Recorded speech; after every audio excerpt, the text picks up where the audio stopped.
Hoy vamos a continuar en el desarrollo acerca de todos los factores que contribuyeron para que nosotros tengamos estos 66 libros, Theos Neustas, inspirados por Dios, dados por Dios, revelados por Dios, y cómo ellos son nuestra autoridad, nuestra norma de fe y de conducta. ¿Cómo debe ser un cristiano? Como dice la Biblia que es un cristiano, ¿cierto? ¿Cómo puedo relacionarme con Dios? Bueno, como dice la Biblia que puedo relacionarme con Dios. Todas las cosas que hacemos deben ser dirigidas y respaldadas por su palabra, porque es la revelación de Dios. Entonces, si quiero acercarme a Dios, debo conocer a Dios. ¿Dónde puedo conocer a Dios claramente? Dice que la palabra profética segura. ¿Cuál es la palabra profética segura?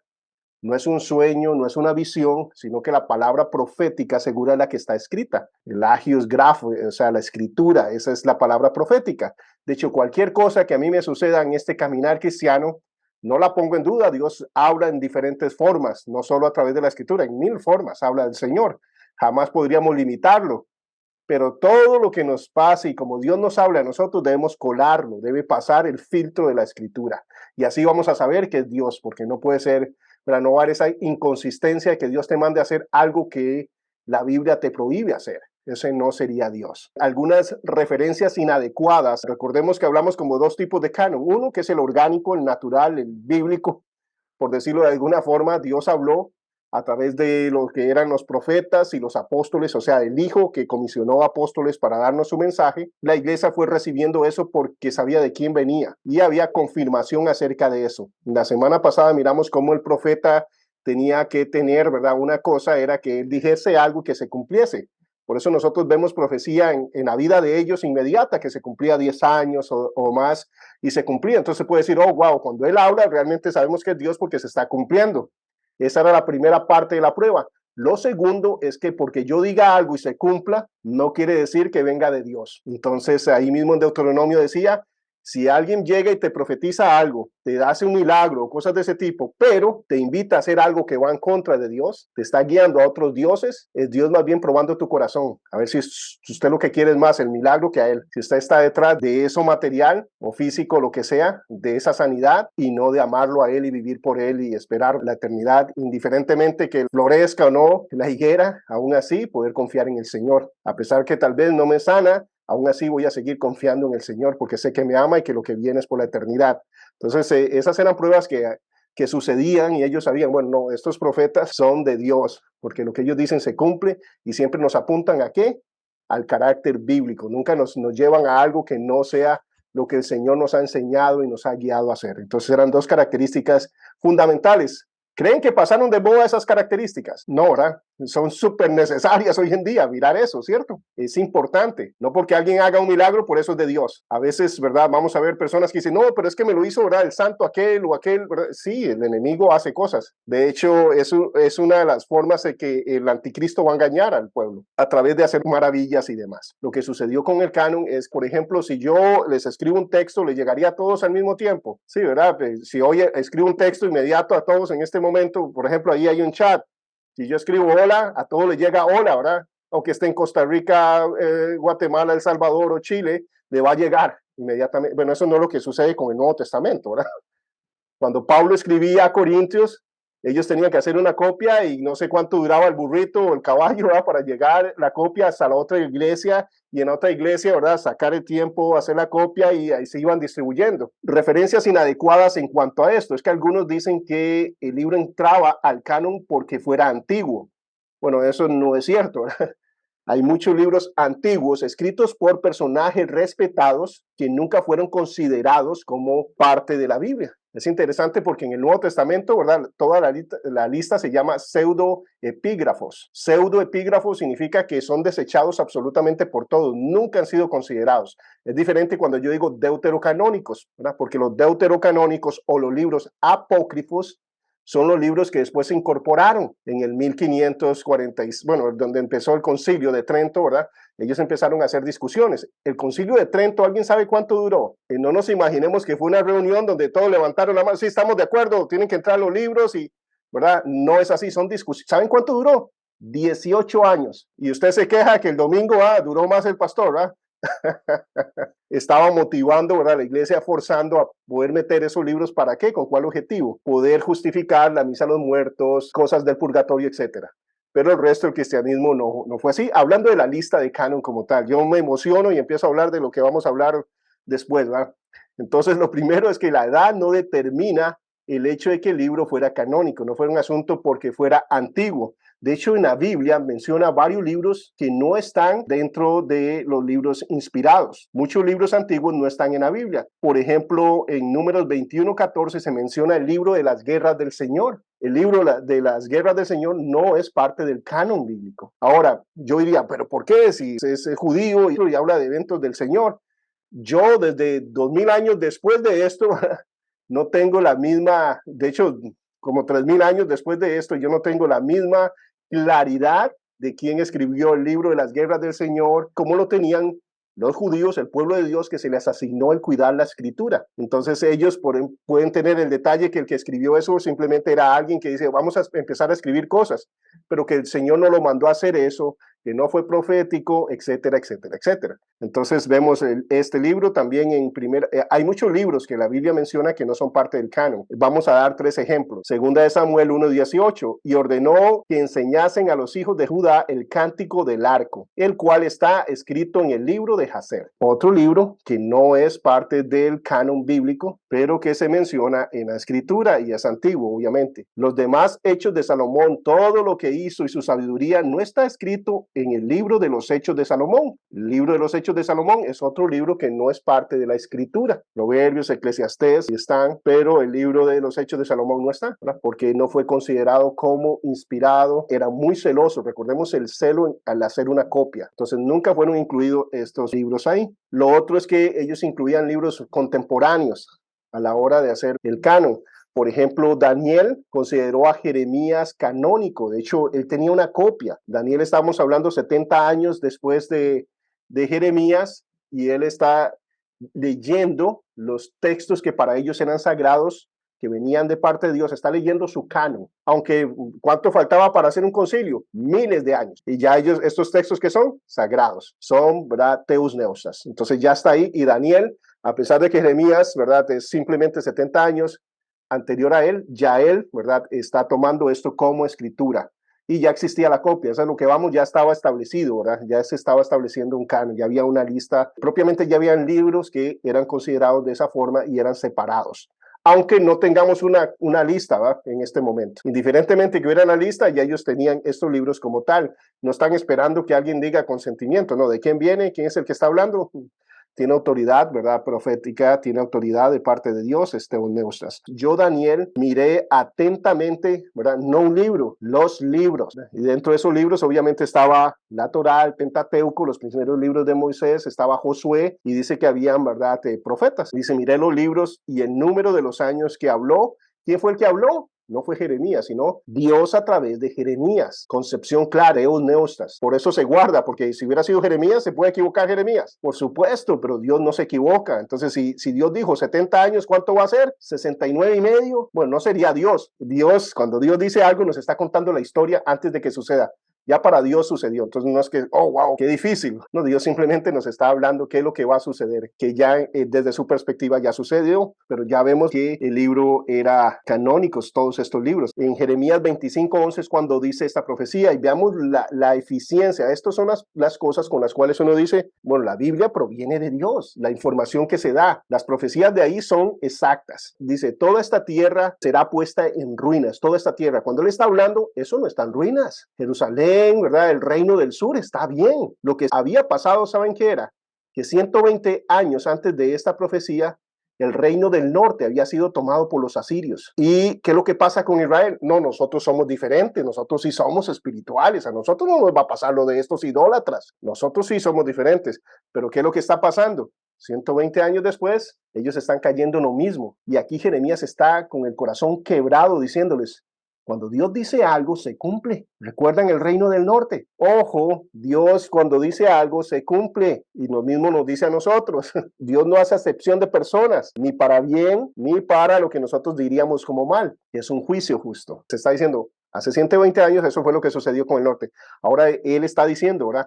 Todo esto será puesto en ruinas y en espanto, y servirán a estas naciones ¿A quién van a servir estas naciones? Específico, ¿verdad? Al rey de Babilonia, dice. ¿Y cuánto tiempo? 70. Esto es increíble, ¿o no? En ese momento no estaba pasando nada de esto. Jeremías 29. Y esto es, ¿verdad? Juicio, pero siempre gracia de Dios. Acá lo que vemos es el principio de la restauración, por decirlo de una forma.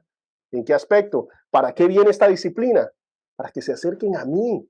Yo no quiero destruirlos. De ustedes va a venir el Mesías. La promesa está ahí. Pero lo que quiero es que pongan las barbas en remojo. Que entiendan que yo soy su Dios, que yo los amo, que quiero bendecirlos. Entonces, en el mismo pasaje donde nos está hablando acerca del juicio de Dios, nos habla de su gracia. Porque así dijo Jehová, cuando en Babilonia se cumplan 70 años, visitaré y despertaré sobre vosotros mi buena palabra. Pero no lo deja ahí, diciendo mi buena palabra y quién sabe qué es la buena palabra, que no nos mataron o que es, no, ¿verdad? Dice específicamente qué es que los va a hacer volver ¿a dónde? A donde de ellos salieron, no a otro lugar, ahí. Van a volver ahí. Por eso también cuando vemos Ezequiel 37, 38, cuando habla del valle de los huesos secos y Dios está hablando de volver a ser nación como tal para Israel, ¿dónde volvió Israel? Después de 1800 años de no tener un lugar geográfico, de no ser una nación, de que lo que habían eran judíos repartidos por todas partes del mundo.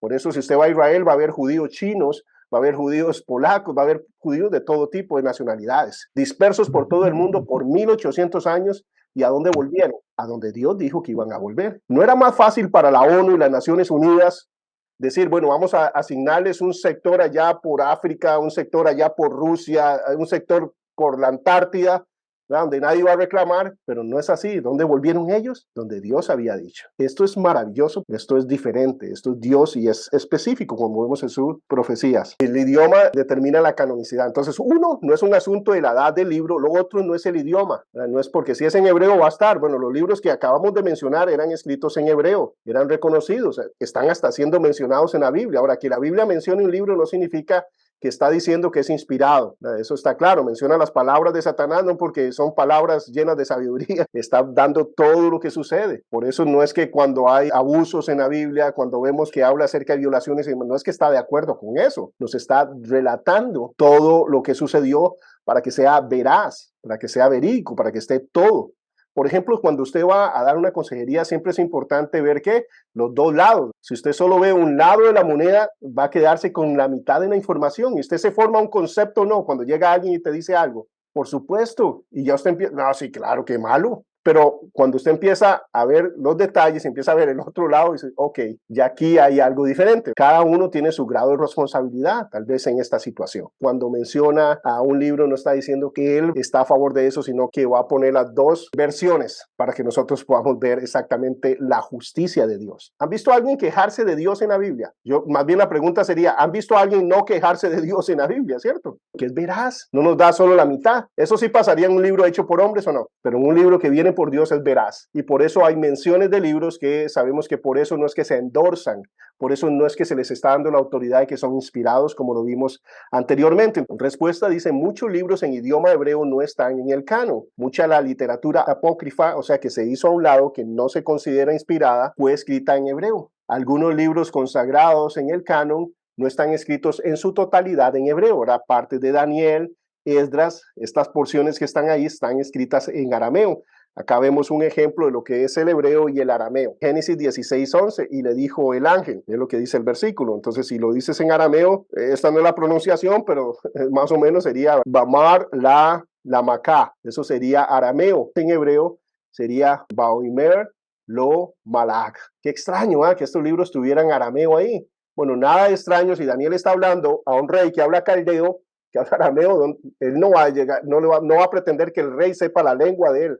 Es al contrario. De hecho, lo primero que hacen cuando ellos van a Babilonia, ¿qué es? Enseñarle las lenguas de ellos, como parte, ¿verdad?, de este adoctrinamiento y como parte de poder utilizar todo su conocimiento para el bien del imperio en este caso. Todas estas porciones de estos libros canónicos están escritas en arameo y no tuvieron ningún problema para ser aceptados, ¿verdad? Se aceptaron. Entonces, no es un asunto de la edad, no es un asunto del idioma. Puntos de vista adecuados de la canonicidad. Puntos que sí tenemos que ver del alcance del canon. Cuando hablamos de canon, esa lista, recordemos, canon es una vara de medir, una regla, un estándar que se debe seguir. ¿Cuál es el canon? ¿Cuál es la regla? ¿Cuál es la norma de estos libros? ¿Cuáles son las características de eso?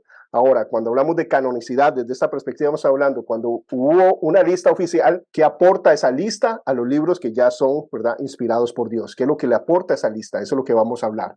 ¿Y qué no le aporta? Dios es quien legisla el canon y el hombre solo reconoce su autoridad divina. Dios lo dio, Dios determinó el canon y el hombre lo descubrió. Porque yo diga, ¿es inspirado? Ok, a partir de hoy es inspirado porque Víctor dijo. No importa si soy San Víctor, ¿verdad? Eso no lo hace inspirado, es porque proviene de parte de Dios. La iglesia confesó, pero no confirió la canonicidad a los libros inspirados.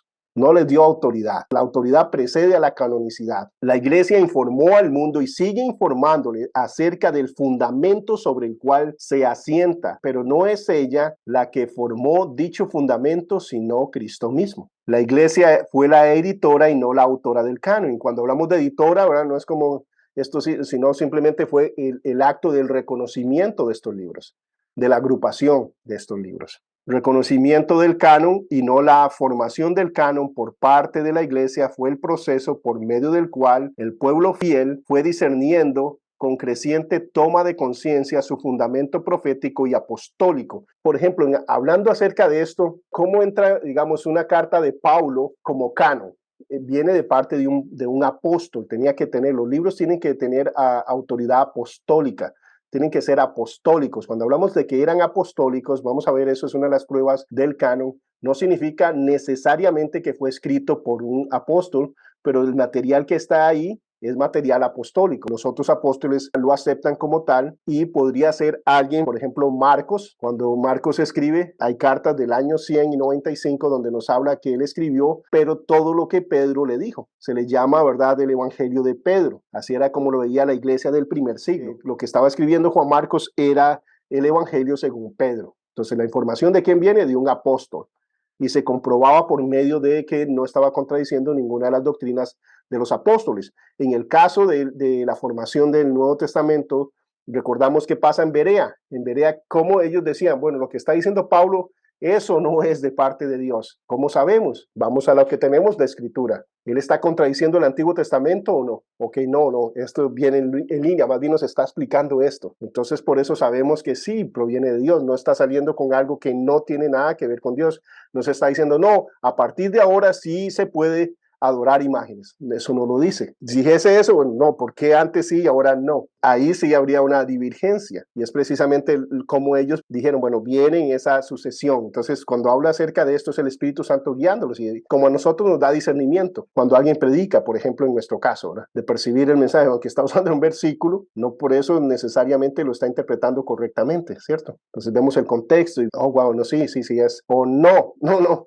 Suena muy bonito, pero así no es. No es cierto que no vamos a pasar persecución, no es cierto que yo nunca voy a sufrir, no es cierto, contradice el resto de la escritura. Este proceso tiene su propia historia en la que es notable ver cómo y cuándo la iglesia primitiva consideró uno por uno los 27 libros que componen el Nuevo Testamento como una colección de escritos divinamente inspirada y de igual autoridad que el Antiguo Testamento. Cuando hablamos que consideró los libros, es eso, consideró los libros. ¿Por qué los consideró? Porque ya estaban. El canon no metió ningún libro, no sacó ningún libro. El canon lo que hizo fue, ¿cuáles son los libros que están distribuidos? Pero ¿qué es lo que pasaba? Tal vez el Evangelio de Marcos solo se había visto en ciertas partes de Egipto y de Europa, pero en Asia Menor no había llegado ese evangelio. Ellos tenían otros evangelios y no eso. Entonces la iglesia oriental y occidental tenían a veces, digamos, aquí tenían 22 libros y aquí tenían 24 y esto no tenía dos que aquí no estaban y esto, entonces, ¿qué es lo que tenían que hacer, verdad?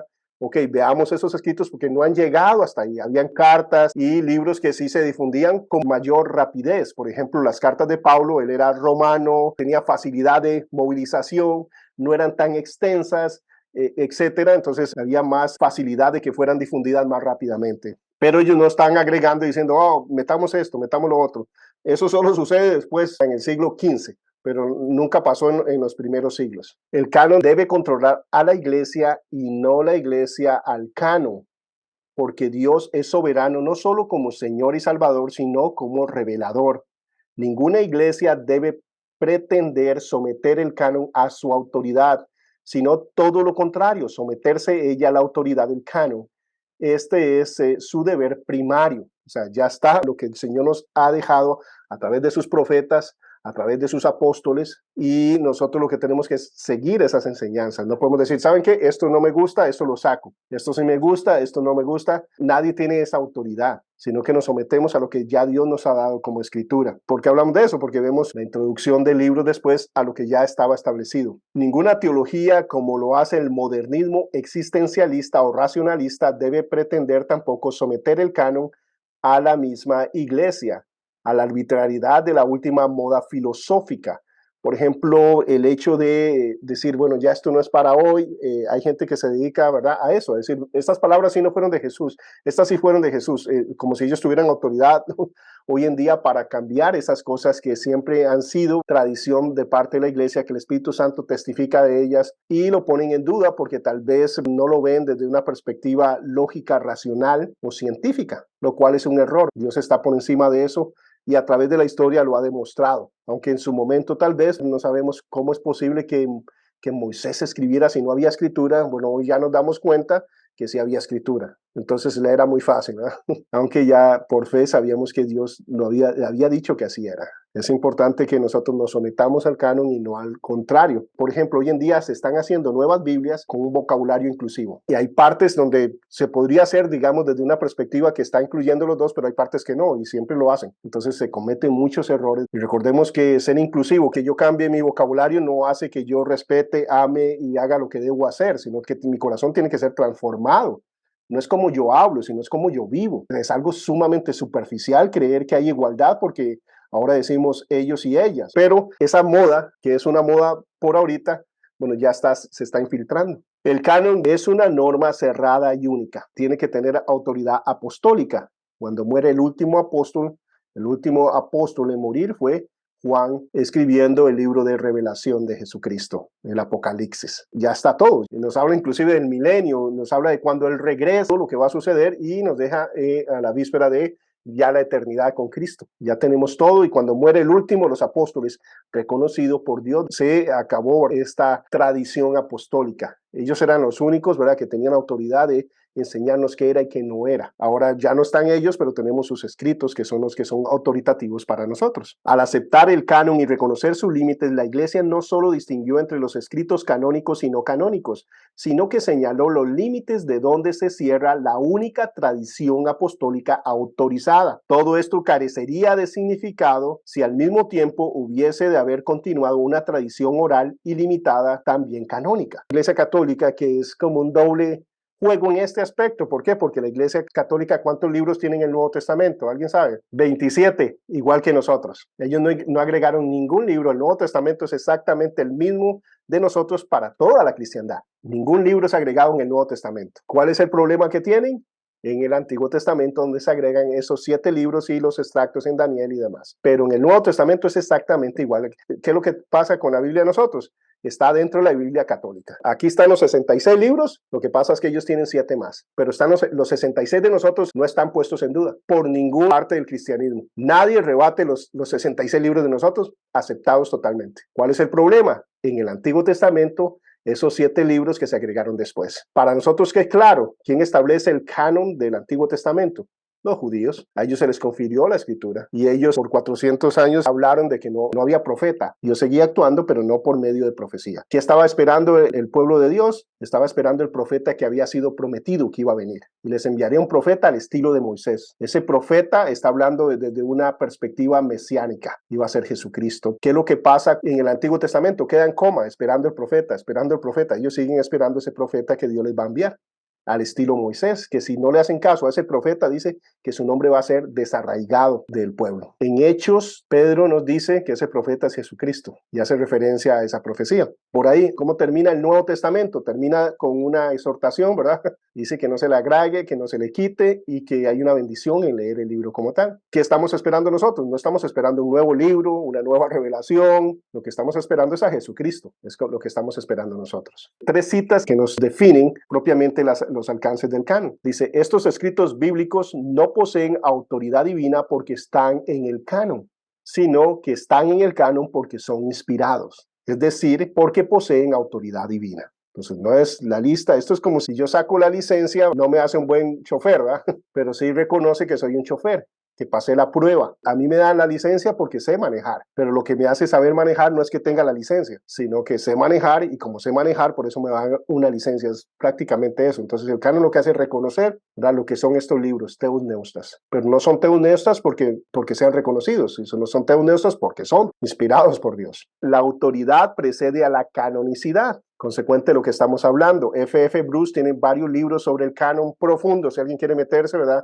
va a encontrar mucha literatura buena en cuanto a lo que es la formación del canon, en cuanto a la lista y demás ya organizada. Recordemos que ya estamos hablando de todo el compendio de los 66 libros, que eso no fue de un solo, ¿verdad? Obviamente fue un proceso orgánico, se daba y se aceptaba, se daba y se aceptaba. No es que estaban esperando, ok, ya está la lista. Al establecer el principio del canon, la Iglesia ha reconocido por esta misma actitud que a partir de entonces, a partir de aquel momento, la tradición ya no era más el criterio de la verdad. Subrayo la tradición apostólica. A partir de que ya murió el último de los apóstoles, ya tenemos la tradición apostólica aceptada, oficial, que es suficiente, que es la base para nuestro cristianismo. Declaro implícitamente que a partir de aquel momento toda tradición posterior debería quedar sujeta y sumisa al control de la tradición apostólica establecida en la Biblia. Todo lo que nosotros hagamos ahora debe ser respaldado por lo que la Biblia nos dice, debe ser en dirección a lo que la Biblia nos enseña. Cualquier cosa que yo quiera hacer, bueno, es bíblico. Dios me manda a hacer eso, tengo un respaldo para hacerlo o no debo hacerlo porque la Biblia lo prohíbe. Entonces, si yo voy a hacer algo y la Biblia dice que no es así, yo debo someterme a lo que la Biblia me está guiando y dirigiendo. Estos son estos tres personajes donde vemos sus enunciados ahí. Esto es el canon. Estas son las 5 pruebas del canon. Eso es lo que vamos a estar analizando. Después de los siglos es que empiezan a cuestionarse las cosas. Por ejemplo, uno de los libros que es Antilegumena, o sea que es un libro que gente habló en contra, era el libro de Apocalipsis, pero fue el primero en distribuirse por toda la iglesia. ¿Y por qué decían eso? Porque alguna gente no creía en el milenio. Y no solo eso, empezaron a sacar sectas raras acerca del milenio y cosas de ese tipo. Y por eso querían como, ¿verdad?, ¿será que tiene que estar ahí? Bueno, ¿cuáles son las pruebas que tienen estos libros? Tienen todas estas características. Eso es teoneustas. Porque alguien lo interprete mal no significa que no debe estar ahí. Pero la discusión está en base en que estos libros ya son oficiales y ya están usados por la iglesia.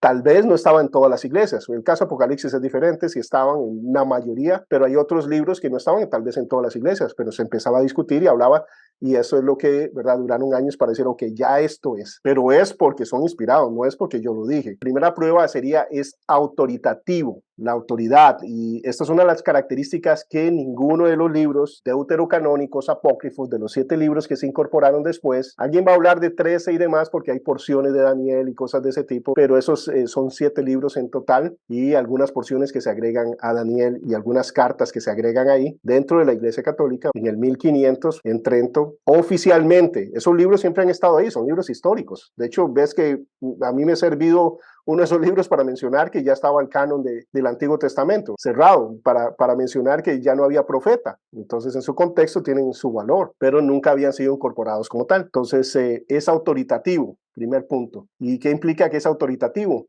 El libro lleva el carácter, no necesariamente dice así dice el Señor, pero lleva este carácter. Esto es un mandamiento de Dios. Para hablar del Nuevo Testamento. En el Antiguo Testamento esto es más directo porque como son profetas, ¿verdad?, siempre están diciendo esto es lo que dice el Señor y demás. En el Nuevo Testamento lo hacen en otra forma, pero sigue con esta autoridad diciendo esto no es mis palabras, es de Dios, yo mando, el Señor dice, etcétera. Pero era una de las características de estos libros, ¿verdad? Tenían esa autoridad, no era como una sugerencia, no es como voy a ver si esto les parece, yo traté de hacer mi mejor trabajo, dicen Macabeos. Estos libros no es así. Tienen este carácter, así dice el Señor. Jeremías 7:1, me dijo Jehová. ¿Quién es el que está hablando? Yahvé, Jehová, Adonai. No digas soy niño, porque a todo lo que yo te envíe irás tú y dirás todo lo que yo te mande. Entonces, el Señor está diciendo, yo soy el jefe. Y si yo te envío algo, yo te he comisionado, yo te doy las facultades y lo que necesitas para poder cumplir con lo que yo te pido. Jeremías 2:1, vino a mí palabra de Jehová diciendo, y ¿verdad?, es infinidad la cantidad de citas que podemos hablar acerca de todo esto. Pero es solo como un ejemplo acerca de este tipo de autoridad, que el libro viene desde esa perspectiva. procede de Dios y lo demanda y lo anuncia de esa forma en el libro.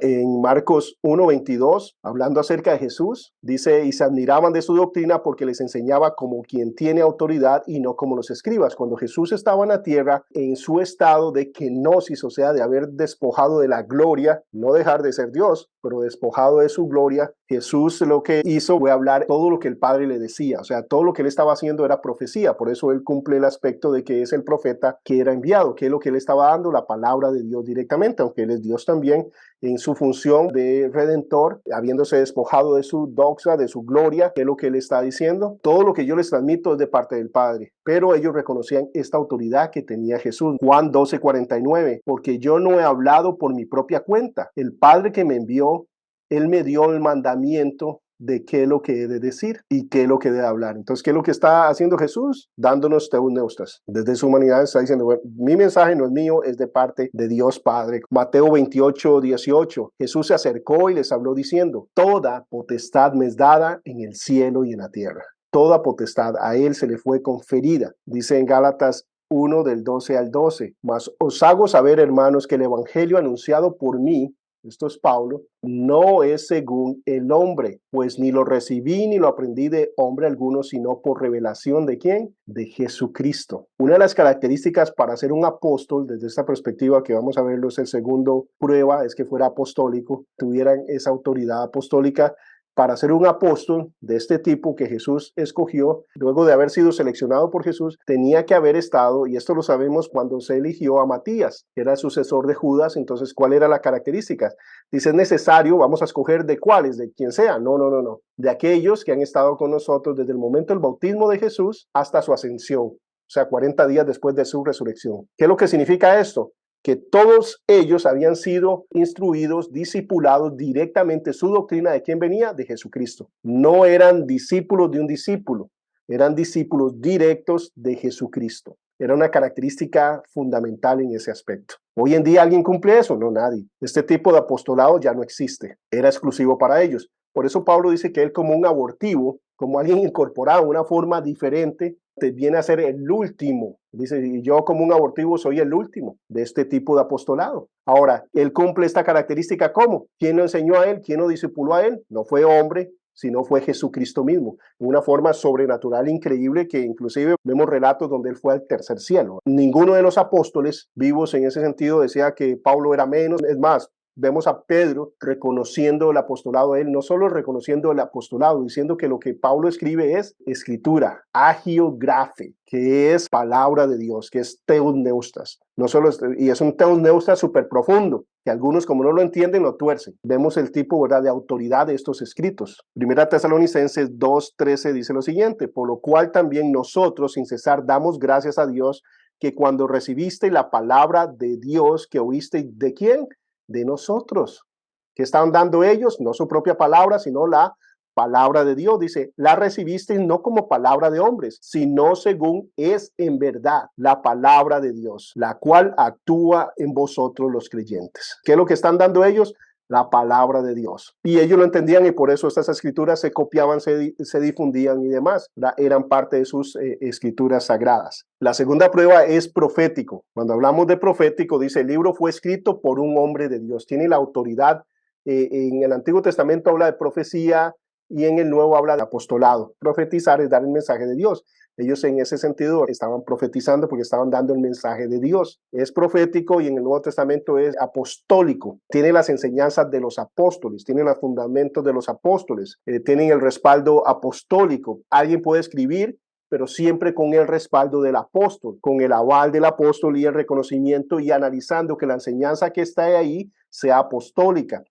Por ejemplo, si es permitido, para hablar desde esta categorización y estas reglas, que Josué escriba la muerte de Moisés, pero lo que no es aceptado es que 300 años después de Moisés alguien venga y escriba, ¿verdad?, una biografía de Moisés y decir que eso es teumneustas. No, eso no es aceptado. Josué es el sucesor. Juan Marcos escribe con el respaldo de Pedro. Vemos en Lucas. Y Lucas dice, lo que yo les estoy escribiendo no es mi versión, ni mi punto de vista, ni lo que yo creo, sino lo que me dicen a mí testigos oculares. A las personas que estuvieron ahí, tocaron, vieron y demás. Es de primera mano, tiene esa autoridad apostólica. Y así lo vemos con Santiago, que era medio hermano de Jesús, pero era uno de los líderes de la iglesia de Jerusalén. Lo vemos cuando hay un concilio, por decirlo de esa forma, acerca de lo que era ahora los gentiles dentro del pueblo de Cristo, y él era el que estaba liderando esto. Luego también vemos a su otro medio hermano, a Judas, pero él mismo dice que él lo que está trayendo son las tradiciones apostólicas y está hablando en ese tipo de autoridad como es el líder de la iglesia. Hebreos 1 del 1 al 2 dice, Dios habiendo hablado muchas veces y de muchas maneras en otro tiempo a los padres por los profetas, en estos postreros días nos ha hablado por el Hijo, a quien constituyó heredero de todo y por quien asimismo hizo el universo. Él nos habló antes por medio de los profetas, ahora por medio de quién? Del Hijo, es Jesucristo. ¿Quién carga el mensaje? Jesucristo. Jesucristo no escribió ningún libro. ¿A quién él comisionó para que escribieran sus palabras? A sus apóstoles, a los que él escogió, y les dijo, el Espíritu Santo va a venir y les va a recordar todas las cosas que yo les he dicho. Y él es el ancla entre el antiguo y nuevo pacto. Él dijo, yo no vengo a cambiar el antiguo pacto, vengo a cumplirlo. El nuevo pacto, el Nuevo Testamento va ligado al antiguo. Se complementan, se apoyan y se confirman unas con otras. Juan 7:16, Jesús respondió y les dijo, mi doctrina no es mía, sino de aquel que me envió. Yo les estoy dando el mensaje de Dios. Deuteronomio 18, Jehová me dijo, han hablado bien en lo que han dicho. Profeta les enviaré en medio de sus hermanos como tú, le dice a Moisés, y pondré mis palabras en su boca y él les hablará todo lo que yo le mandare. Y dice Jesús, el Padre puso un mandamiento en él y que lo que él está hablando son las palabras del Padre. Dice, mas cualquiera que no oye mis palabras, él les hablare en mi nombre, yo le pediré cuentas. Jesús en una ocasión dice, no soy yo el que los va a juzgar, sino la palabra que os he hablado es la que los va a juzgar, porque proviene de parte de Dios. Pero es interesante porque es necesario que Jesús diga que él habla en nombre de Dios. No, él es Dios, pero dentro de su humanidad cumple todos estos roles. Era necesario que él se bautizara. Todas esas cosas, ¿verdad? Es simplemente porque Dios no cambia. Dios es el mismo y mantiene su estándar, y Jesús vino a modelarnos cómo es el hombre perfecto, el Adán perfecto, sin pecar y demás, para poder ser, ¿verdad?, la ofrenda agradable, aceptable delante del Padre. Juan 12:50, y sé que su mandamiento es vida eterna. Así pues, lo que yo hablo, lo hablo como el Padre me lo ha dicho. De nuevo, ¿verdad? Jesús hablando acerca de que su mensaje proviene del Padre. En Hechos 3:22 al 26, puse solo estos versículos, pero pueden leerlo todo. Y aquí nos dice que el cumplimiento de este profeta que ellos estaban esperando es Jesucristo. Esto es Pedro hablando en Pentecostés y dando este mensaje. Vemos el resultado de miles de conversiones después de este mensaje. Pero una de las características es que él está diciendo que este profeta es Jesús. Pero acá dice que desde Samuel, ¿qué es lo que están haciendo todos los profetas? Refiriéndose a aquel que iba a venir. O sea, el profeta no había llegado. El profeta es Jesús. De hecho, para el pueblo de Israel, como no aceptan el testimonio de Jesucristo, ellos dicen que están esperando ese profeta. Pero nosotros vemos el cumplimiento en Jesucristo. ¿Por qué todo esto? Para darle valor a todo el Nuevo Testamento, que se basa en la vida de Jesucristo, en la revelación de Jesucristo y en aquellos que comisionó Jesucristo, como para saber que son teusneustas. ¿Verdad? Que todo lo que viene de ahí, ¿verdad?, es inspirado, guiado, dirigido por Dios. Segunda de Pedro 1:20, entendiendo primero esto, que ninguna profecía de las Escrituras de interpretación privada, porque ninguna profecía fue traída por voluntad humana, sino que los santos hombres de Dios hablaron siendo inspirados, guiados, cargados, dirigidos, movidos por el Espíritu Santo. Romanos 15:20, Pablo nos dice lo siguiente, es una de las reglas de Pablo, y de la manera que me esforcé en predicar el Evangelio, no donde Cristo ya hubiese sido nombrado, para no edificar sobre fundamento ajeno. El fundamento es lo primero que se pone solo una vez. Pablo, ¿verdad?, dentro de sus reglas decía, si ya ellos nacieron de nuevo, si ya tienen a Cristo Jesús, ya tiene la base. Y ahora lo que demanda de ellos es seguir creciendo en obediencia al Señor, guiados por el Espíritu Santo, y desarrollarse como cristianos, pero ya ellos tienen lo fundamental, que es la base, que es Cristo Jesús. En primera de Corintios 3:11, porque nadie puede poner otro fundamento que el que ya está puesto, solo una vez se pone el fundamento, el cual es Jesucristo. ¿Qué es lo esencial? Es interesante porque a veces nosotros en nuestros afanes evangelísticos, o no sé, empezamos a tratar de armar el techo primero. No tome más, no fume, no haga esto, no haga lo otro, hágalo. Si no está la base, eso se va a venir al suelo. porque necesitamos la base. Es como construir sobre la arena.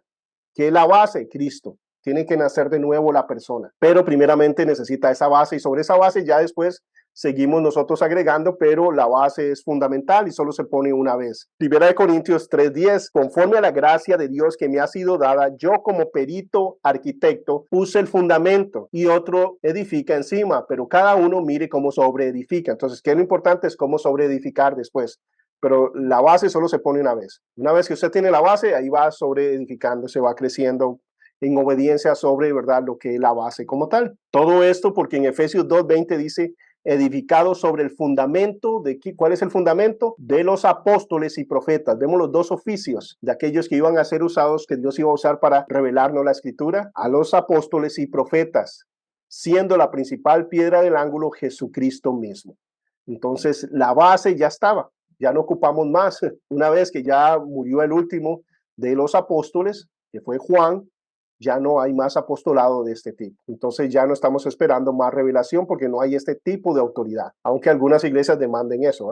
Bíblicamente no es así, porque no cumplen el requisito para ser apóstol. ¿Recuerdan cuál era el requisito? Haber sido discipulado por Jesús. Por eso Pablo dice, como el último, como un abortivo, pero mi enseñanza me la enseñó Jesucristo. He sido discipulado por Jesús directamente.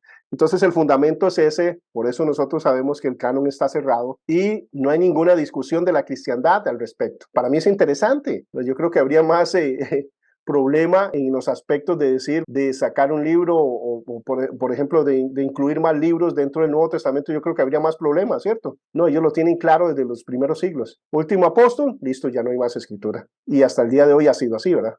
Para mí es interesante, ¿verdad? A menos que fuéramos testigos de Jehová, ¿verdad? Y Joseph Smith que dice que es un nuevo evangelio, pero nada que ver. Pero entonces tenemos claro ahora la cristiandad como tal, que ya está el fundamento. Segunda de Pedro 3:2, para que tengáis memoria de las palabras que antes han sido dichas por los santos profetas y el mandamiento del Señor y Salvador, o sea, de Jesucristo. Recordemos que es el autorizado, es el profeta. ¿Cómo ha dado el Señor este mandamiento? Por vuestros apóstoles. Por eso es que fuera apostólico. Hebreos 2:3, ¿cómo escaparemos nosotros si descuidamos una salvación tan grande, la cual, habiendo sido anunciada primeramente por el Señor, y nos fue confirmada por los que lo oyeron? ¿Quiénes lo oyeron?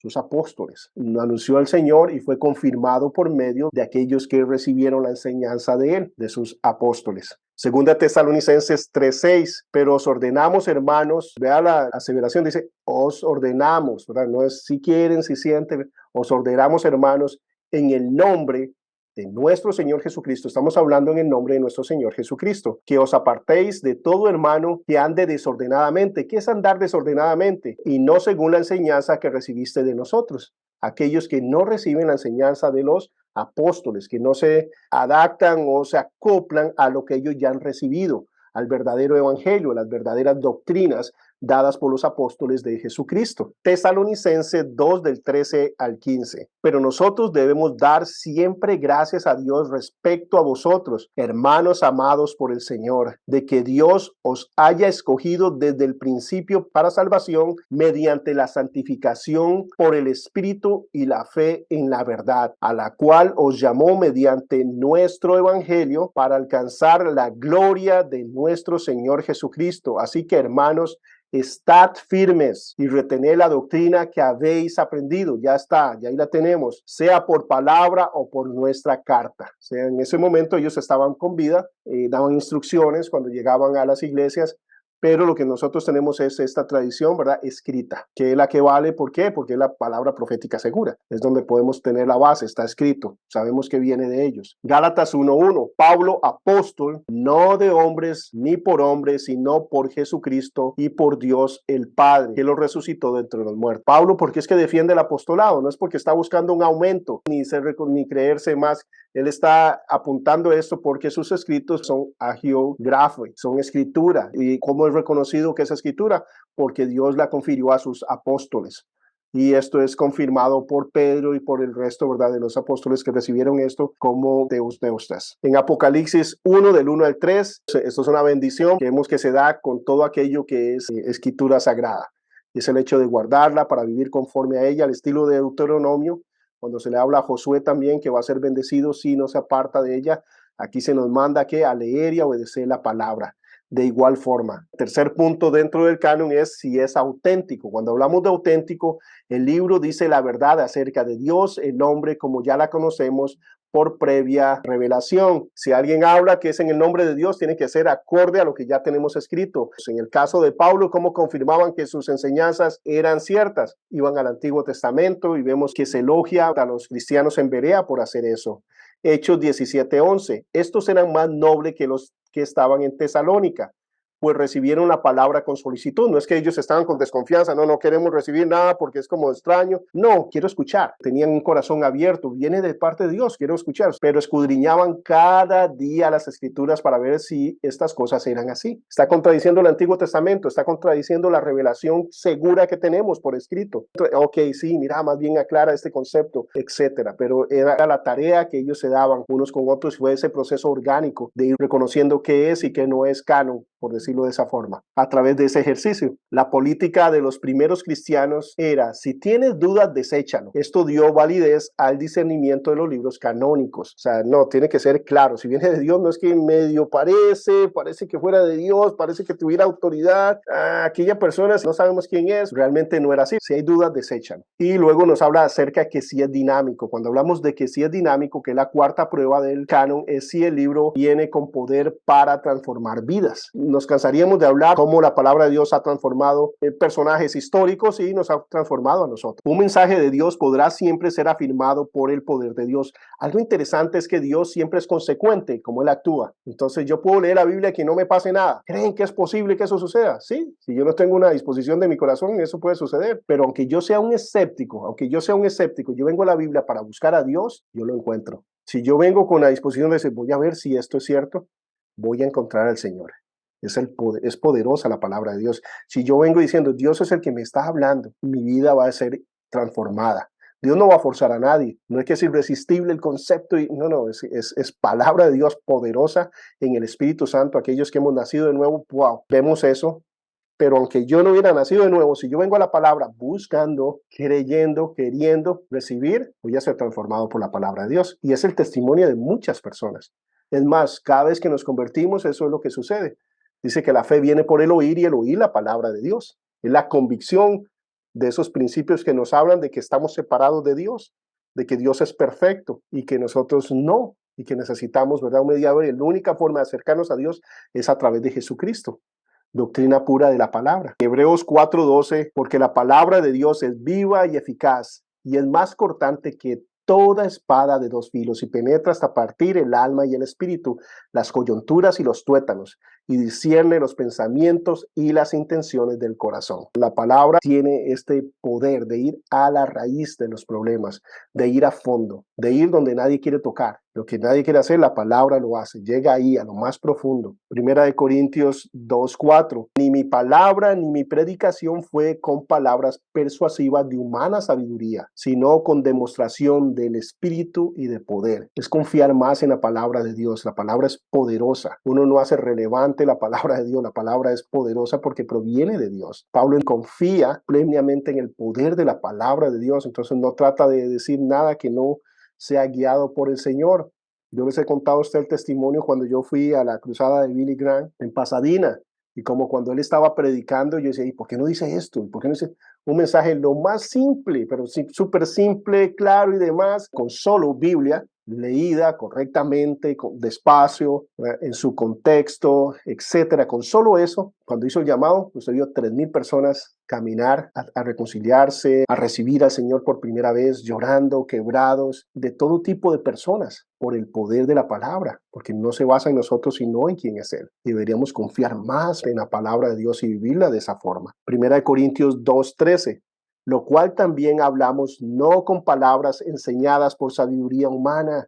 Esto no es filosofía, esto no es pensamiento positivo, sino con las que enseña el Espíritu, acomodando lo espiritual a lo espiritual. Y el último punto del canon es el siguiente: he recibido, reunido, leído y usado. Esta es la última prueba. Y esto es lo que habla acerca de la distribución de la palabra como tal. No todos los libros corrían a la misma velocidad y estaban en todo lugar al mismo tiempo tuvieron libros que duraron más en este proceso de poder llegar a toda la iglesia como tal. El libro ha sido de aceptación general por el pueblo de Dios. Dos factores necesarios: una aceptación inicial y final por toda la iglesia del Señor. Aceptación inicial, donde llegó, es honesta, de dónde viene, qué es, tiene todas estas características. Esto viene de Dios, punto. Ya es parte de nosotros, es nuestra doctrina. Y eso sucedía poco a poco, pero a un final después, donde no había llegado y llegaba, lo reconocían como tal, y luego posteriormente en los siglos siguientes, cuando estaban en un concilio, salían ciertas discusiones.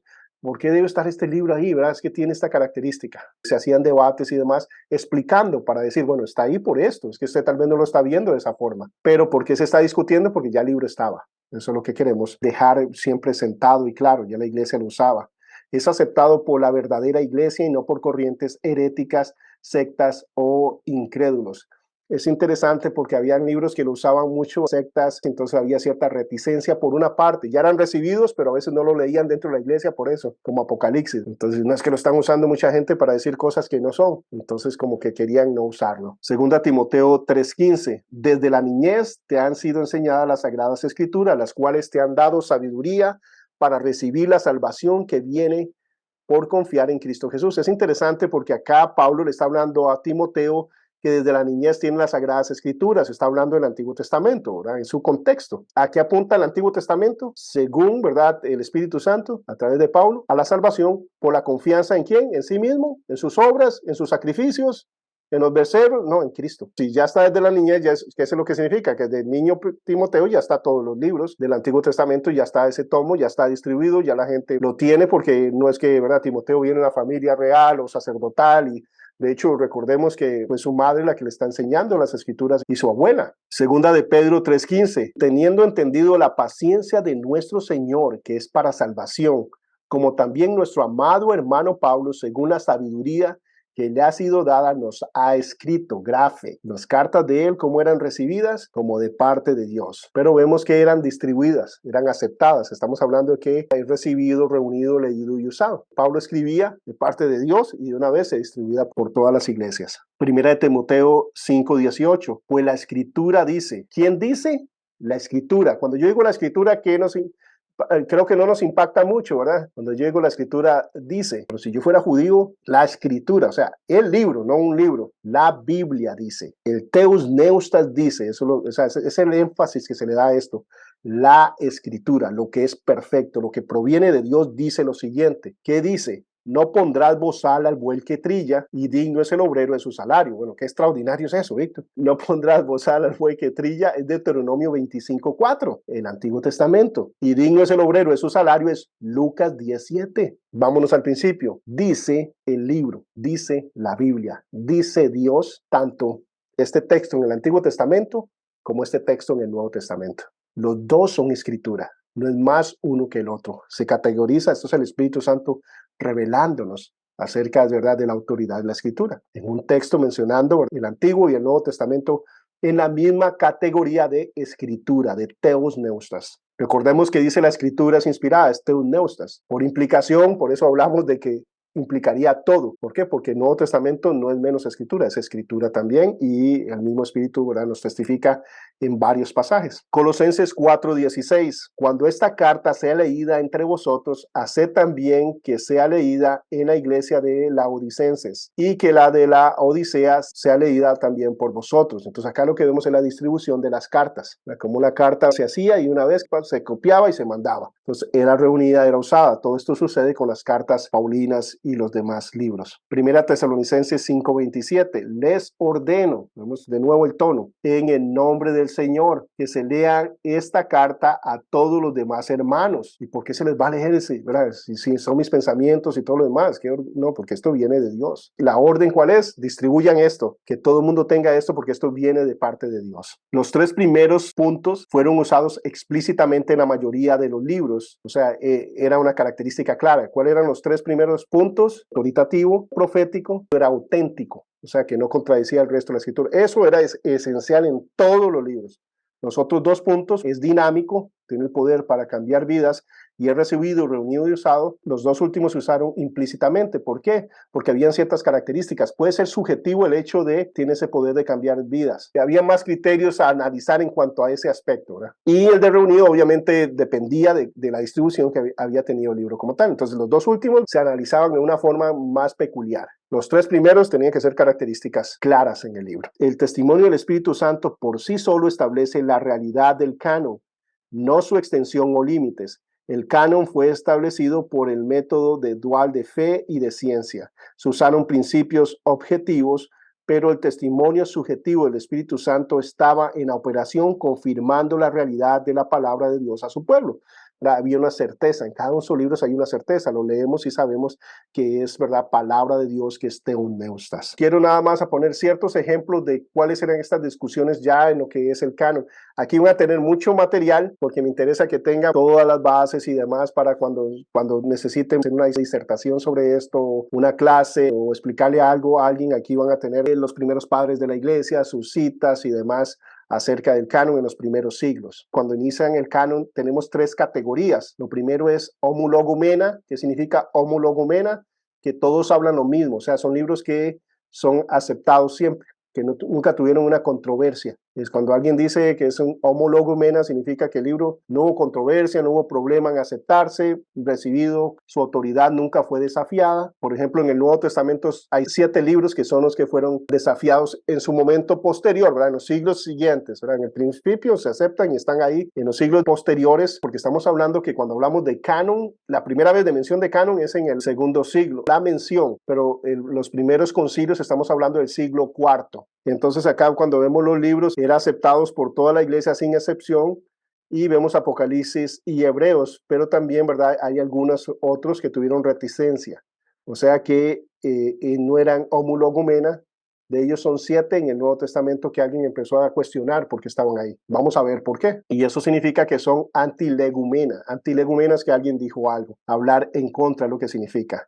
Canonización desafiada. ¿Por qué canonización desafiada? Porque ya está en el canon. De nuevo, claros, nadie está agregando o quitando libros. Está discutiendo lo que la iglesia siempre ha usado. Ahora, obviamente, ¿qué sucedía? Tal vez que había parte de la iglesia que no tenía todo el Nuevo Testamento. No había llegado ahí todo en los primeros siglos, pero posteriormente llegó a todo lugar. Entonces simplemente eso no es de alarmarse en ese sentido, es algo natural que entendemos. Posteriormente, ya en el siglo IV fue que la canonización fue desafiada. Ahora, eso lo que hace cuando hay un conflicto entre hermanos, ¿qué es lo que debería suceder? ¿Qué es lo que debería suceder cuando hay una confrontación entre hermanos? ¿Cuál debería ser el fruto de eso? El resultado de eso debería ser más unión, ¿cierto? ¿Por qué? Porque ahora nos informamos y, yo no sabía que a usted le molestaba eso tanto. Yo no sabía que usted se ofendía con esta situación o con lo que yo dije. No sabía que esto, ahora sé, ahora no lo voy a hacer porque sé que no le gusta. Y el hermano dice, discúlpame porque no reaccioné de la mejor forma, perdóname por ofenderte en ese sentido. Y a un final, ¿qué es lo que debería suceder? Más unión, porque los dos están sujetos al Espíritu Santo, porque los dos, ¿qué es lo que quieren? Llevar gloria y honra al nombre de Dios. Ese es su objetivo, su meta, su razón de existir es esa. Entonces un conflicto en la iglesia debería servir para unir, no para separar. Entonces el hecho de desafiar la canonización realmente lo que hizo fue elevar el aspecto de estos libros y decir, wow, no, es que son lo que son y todo el mundo se rinde a lo que estos libros son. Eso es lo que debería suceder. Entonces, canonización desafiada, antilegumena, pero después fue aceptada. Dice, algo que es contradicho o discutido, este calificativo fue usado por los padres de la iglesia para clasificar aquellos libros del Nuevo Testamento que, aunque eran leídos públicamente en las iglesias, habían sido aceptados, no eran universalmente aceptados como genuinos, no habían llegado a todo lugar. Entonces empezaron a desafiarlos, pero de nuevo, ¿verdad?, ya había muchos sectores de la iglesia que ya los tenía, los difundía y habían sido vistos como lo que eran, ¿verdad?, homologumena. Y hay otra categoría que es pseudoepígrafo. Pseudoepígrafo es que es totalmente inaceptados. Nunca, ¿verdad? Entonces ahí nosotros podemos ver en el Nuevo Testamento, ahí tienen toda la lista ustedes. Recordemos que en el Nuevo Testamento estamos todos en acuerdo que son 27 libros. Terminó la autoridad apostólica, aunque es interesante, Roma va a decir que no, ¿verdad?, que el Papa continúa esa autoridad apostólica, pero en cuanto a los escritos sí cerró ahí. Lo que pasa es que al darle la autoridad al Papa como fuera el sucesor, ¿verdad?, de esta autoridad apostólica, lo que él diga es palabra de Dios. Cuando es ex cátedra, es una distinción que hacen producto de qué, que un papa se contradice al otro y todo lo demás, pues ya no empieza, no, en ese momento él no estaba hablando ¿verdad? En esa autoridad para poder justificar que el otro lo contradice y demás. Pero bueno, ese es digamos, el problema en ese departamento, pero en lo escrito sí estamos claros en ese aspecto. Antilegumena del Nuevo Testamento, solo para que veamos cómo funciona esto. Entonces son estos 7 libros, ¿verdad? Todos los demás son homologumena, fueron aceptados, no hubo problema, ni todos los demás libros. Estos sí tuvieron cierta reticencia en los siglos posteriores, ¿verdad? ¿Cuáles son ellos? Vamos a hablar del cargo, porque es que se empezó a discutir sobre el libro y cuál fue la refutación, cuál fue por lo cual fueron aceptados al final. El libro de Hebreos, ¿alguien sabría por qué es? La refutación del libro de Hebreos. Recordemos las 5 pruebas. Adelante, Eric. Claro que no le sabía el autor, era. Recordemos que una de las pruebas, ¿cuál era? Que fuera apostólico. Entonces, ellos sí decían, el libro es apostólico, tiene todas las marcas de los apóstoles, es reconocido, la iglesia lo tiene, pero no sabemos quién lo escribió. El cargo es que era anónimo, no sabíamos de quién. Entonces, la iglesia, una parte de la iglesia lo aceptó y dijo, no, esto lo escribió Pablo, punto. Y la otra parte duró, creo que hasta el siglo IV. Bueno, aquí vamos a ver. Reconocida por la iglesia de Oriente como Paulina y en Occidente un poco más despacio en el siglo IV. Otra de las cosas es que, aunque no crean, ¿verdad? Había orgullo, aunque eran hermanos, había orgullo, no sé cómo, ¿eh? Pero bueno, no eran muy diferentes a nosotros, ¿verdad? Entonces, el orgullo de un lado y del otro, eso es lo que ponía contradicción, ¿verdad?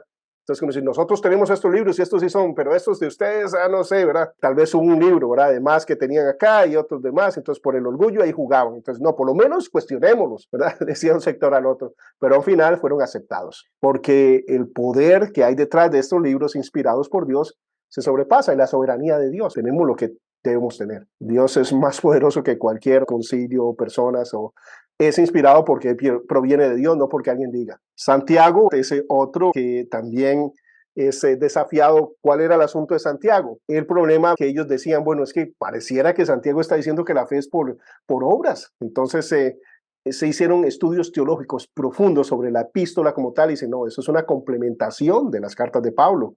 Él no está diciendo que usted es salvo a través de las obras, sino que aquel que es salvo va a demostrar esa salvación por obras. Si usted dice que levantó la mano, repitió la oración, pero vive en pecado, usted no ha nacido de nuevo. La salvación se nota, lo que está diciendo Santiago. La salvación nos cambia, la salvación nos regenera. No sé si fue Charles Spurgeon que decía, una salvación que no alcance a transformarte, no alcanza a salvarte, ¿verdad? Una gracia, la gracia nos transforma, nos cambia. Dice su veracidad respecto a la justificación por la fe, pero un estudio hecho por Orígenes, Eusebio, Jerónimo y Agustín, grandes teólogos de la antigüedad, padres de la iglesia, pastores, ¿verdad? De la iglesia, condujeron a entenderse que su naturaleza era complementaria a la de una carta paulina, que más bien se complementa, es una continuidad en ese sentido y no una contraposición.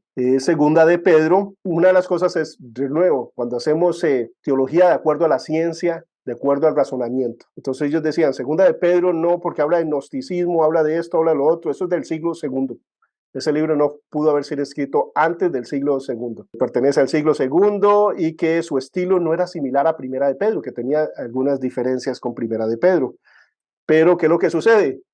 Arqueología nos llevó al punto de que Segunda de Pedro fue escrita, ¿verdad? Aparecieron papiros, aparecieron, ¿verdad? Manuscritos que nos hablaban de que era citado en el año 80 después de Cristo. Y recordemos que no es, ¿verdad?, el original.